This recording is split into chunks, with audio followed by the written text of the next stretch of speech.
তেমনি তোমার গভীর ছোঁয়া ভিতরে বন্দরে আমার ভিতর বাইরে অন্তরে অন্তরে আছো তুমি হৃদয় জুড়ে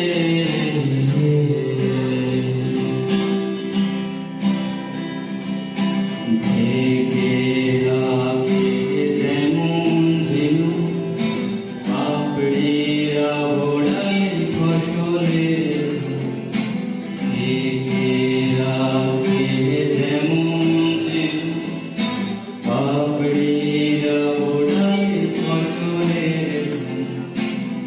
তেমনি তোমার নিবিড় চলা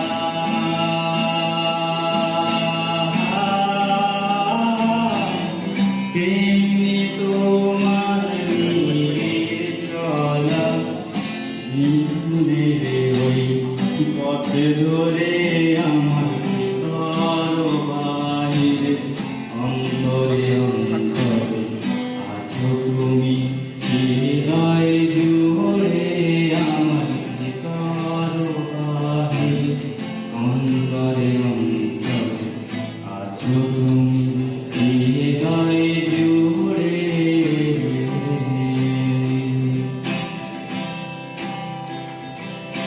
ভালো আছি ভালো থেকো আকাশের ঠিকানায় চিঠি লিখো ভালো আছি ভালো থেকো আকাশের ঠিকানায় চিঠি লিখো দিও তোমার মালা খানি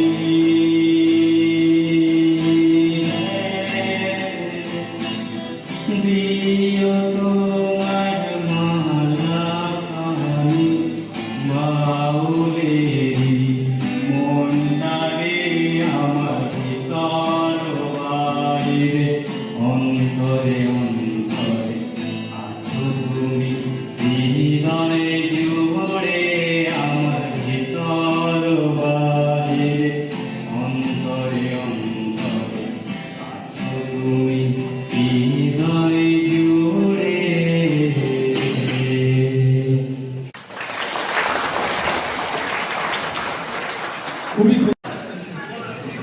আজকে যে অ্যাওয়ারনেস প্রোগ্রাম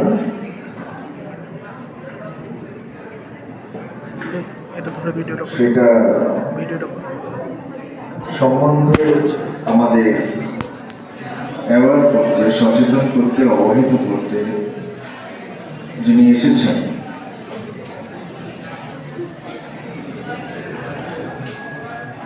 আমাদের consumer affairs officer Bibhutibhushan Saha মহাশয় মঞ্চে উপস্থিত,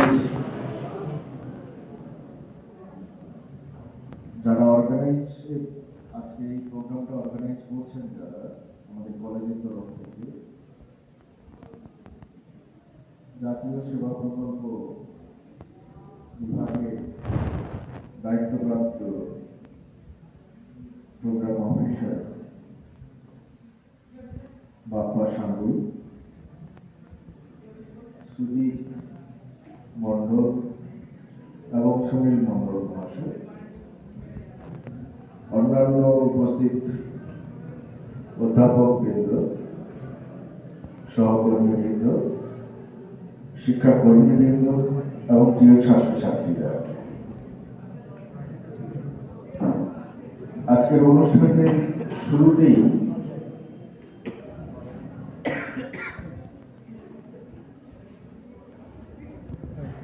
তোমরা সবাই জেনেছ বা যারা একটুখানি প্রাক্তন ছাত্র তারা সবাই জানো যে আজকে 10 ডিসেম্বর প্রতিদিন মানে প্রতি বছর কলেজে ছুটি থাকে এবং সেই ছুটি থাকে তার কারণটা হচ্ছে আজকে আমাদের প্রাক্তন অধ্যক্ষ ওনাকে ফাউন্ডার প্রিন্সিপালও বলা হয় এই কলেজে।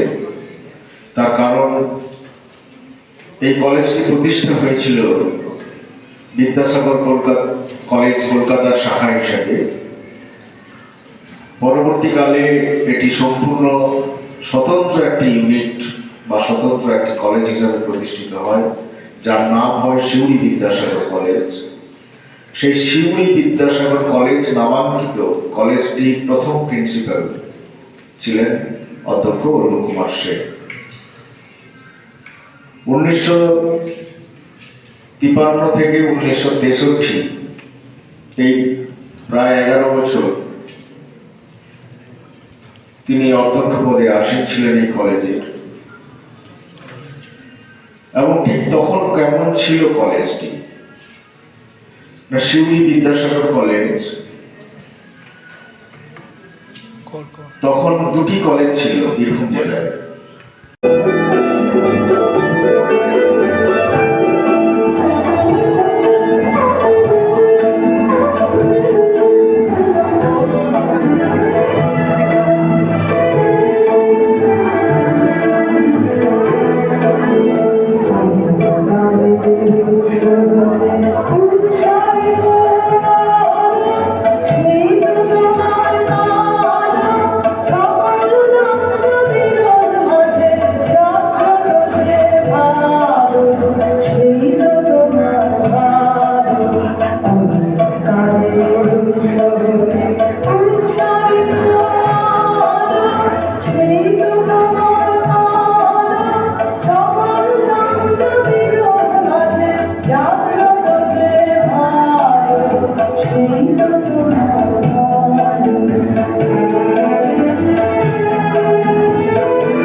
ঘোষণাপত্রের সম্মানে এই তারিখটি বেছে নেওয়া হয়েছিল, যা মানবাধিকারের প্রথম বিশ্বব্যাপী ঘোষণা এবং নতুন জাতিসংঘের প্রথম প্রধান অর্জনগুলির মধ্যে একটি।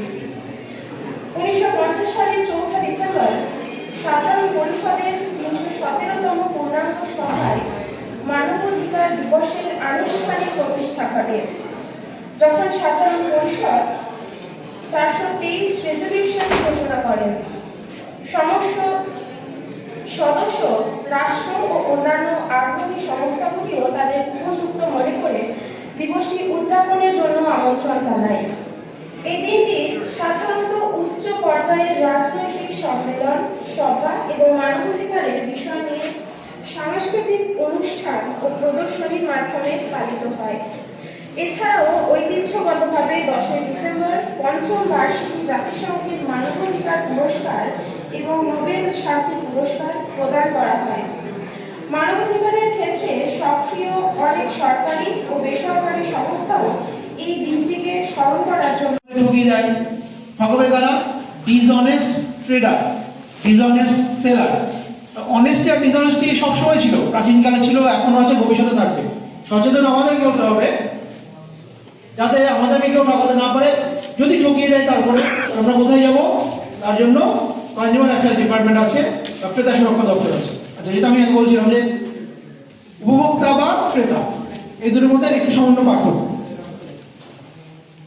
সকালে ঘুম থেকে উঠে দাঁত ব্রাশ করি, আমরা পেস্ট কিনতে হয়, নিজেরা প্রডিউস করতে পারি না, তৈরি করতে পারি না। বেশিরভাগ জিনিসই আমরা অন্যের উপর ডিপেন্ড করি, কিনে আমরা ব্যবহার করি বা কনজিউম করি। মানে পেস্ট কিনেছে বাবা, বা তোমরা যদি কোনো মেয়েরা বা ছেলেরা যারা কোনো কসমেটিক্স ইউজ করো, কিনেছে কে? মা বা তুমি। যে কিনলো টাকার বিনিময়ে সে হলো ক্রেতা, কিন্তু ব্যবহার করছে কারা? পেস্ট ব্যবহার করে কারা? বাড়ির সবাই উপভোক্তা হয়ে গেল। এবার ক্রেতা সুরক্ষা দপ্তরে উপভোক্তারাও আসতে পারে কমপ্লেন করতে, ক্রেতা তো অবশ্যই আসতে পারে। বোঝা গেল কোনো কসমেটিক্স কিনেছে, সে ব্যবহার করে, বাড়ির সবাই ব্যবহার করে। কারো যদি কোনো প্রবলেম হয়, সেই সেটা ব্যবহার করে, স্কিনের কোনো প্রবলেম হলো বা অন্য কিছু হলো, তাহলে তার যদি উপযুক্ত প্রমাণপত্র থাকে, বিল বা রসিদ বা মানি ভাউচার বা ক্যাশ রিসিপ্ট, তাহলে যে কেউ কনজিউমার অ্যাফেয়ার্স ডিপার্টমেন্টে এসে অভিযোগ জানাতে পারে। ক্রেতাও আসতে পারে, উপভোক্তাও আসতে পারে। গুডস যারা ভোগ করে, বাড়ির সবাই বা ফ্যামিলির সবাই উপভোক্তা, আর যিনি কিনছেন তিনি ক্রেতা। সরকারের প্রতিটা দপ্তর একটা আইনের দ্বারা কাজ করে। আমাদের ক্রেতা সুরক্ষা দপ্তর একটা আইনের দ্বারা কাজ করে, যার নাম হচ্ছে ক্রেতা সুরক্ষা আইন। এই আইনের একটি ইতিহাসটা আমরা জানবো, তার সাথে সাথে জানবো আমরা historical evolution of consumer protection in India. কোনো কিছু ভালোভাবে না জানলে, ভালোভাবে না পড়লে তার সম্পর্কে জানা সম্পূর্ণ হয় না। তোমরা স্টুডেন্ট, ফার্স্ট প্রায়োরিটি পড়াশোনা করা, সিরিয়াসলি পড়াশোনা করা। তার সাথে সাথে অন্যান্য বিষয় পড়াশোনা, শুধু বইয়ের পড়া নয়, একাডেমিক পড়া নয়, বাইরের অনেক কিছু পড়তে হবে যদি তোমরা জীবনে অনেক বড় হতে চাও। Pull the husk to draw the seat. আমরা কি খাই? চাল খাই না তুষ খাই? তুষটা তো ফেলে দিই, তুষটা ফেলে দিয়ে শস্যটাকে নিতে হয়, লোকের ভালো জিনিসকে নিতে হয়। তোমার বন্ধু ভালো ছবি আঁকে, ভালো কথা বলতে পারে, ভালো গান গায়, তোমার ইচ্ছা হবে না? আমি তার মতো হবো, হওয়া উচিত। ন্যাশনাল বিং হিসাবে সেটাই হওয়া উচিত। আমেরিকার ভালো জিনিস আমরা নিলাম 1986 টু 24 ডিসেম্বর হচ্ছে আমাদের দেশে আইন এলো, কনজিউমার প্রোটেকশন অ্যাক্ট এলো, সেই কারণে 24 ডিসেম্বর হচ্ছে এই ডিসেম্বর মাস ন্যাশনাল কনজিউমার রাইটস ডে, জাতীয় উপভোক্তা অধিকার দিবস। আচ্ছা, শিকাগো শহর বলতে একটা কোশ্চেন আমি করবো, দেখি কেউ অ্যান্সার দাও। শিকাগো শহরে কত সালে পার্লামেন্ট অফ রিলিজিয়ন্স, বিশ্ব ধর্ম সম্মেলন হয়েছিল? কত সালে? যেখানে স্বামী বিবেকানন্দ বক্তৃতা দিয়ে ভারতবর্ষের মুখ উজ্জ্বল করেছিলেন।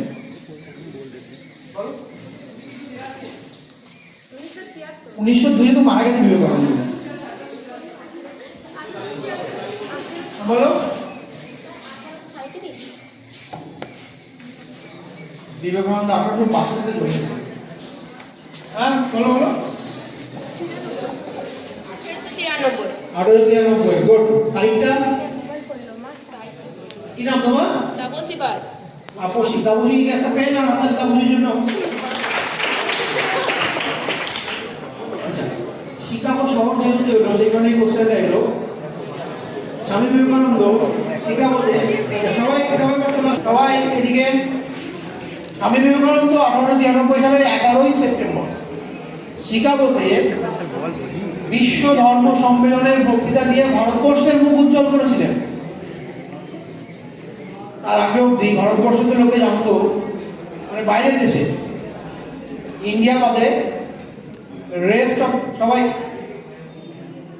Rest of the world, India বাদে বাকি সব পৃথিবীর লোকজন জানতো যে এরা আনসিভিলাইজড, হ্যাঁ, সব ইলিটারেট, পেটে বিদ্যা বুদ্ধি শিক্ষা দীক্ষা কিছু নাই,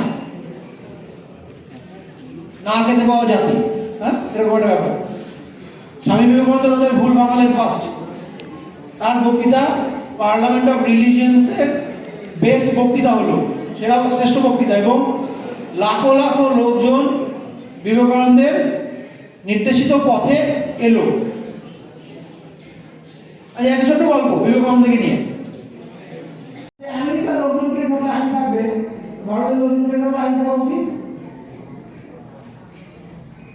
বলে আমাদের দেশে আইন এলো 1986 24শে ডিসেম্বর, আমাদের দেশে 1986 24শে ডিসেম্বর। আমরা লোকের ভালো জিনিসকে নিই বা নিতে হয়, মানে আমার উচিত সবার, একটা কথা আছে। আচ্ছা, শিকাগো শহর মধ্যে একটা প্রশ্ন আমি করবো, এই আনসার দাও। শিকাগো শহরে কত সালে পার্লামেন্ট 1902 তো মারা গেছে বিবেকানন্দ। উঠে দাঁড়িয়ে বলো, উঠে দাঁড়িয়ে বলো। বলো বিবেকানন্দ আপনার খুব বাসা করে বলেছিল, হ্যাঁ বলো বলো। 1893 কোন তারিখটা কি নাম তোমার? প্রথম আইন এলো ক্রেতা সুরক্ষা আইন বা কনজিউমার প্রোটেকশন অ্যাক্ট। এই কারণে 15ই মার্চ হচ্ছে ওয়ার্ল্ড কনজিউমার রাইটস ডে, বিশ্ব উপভোক্তা অধিকার দিবস।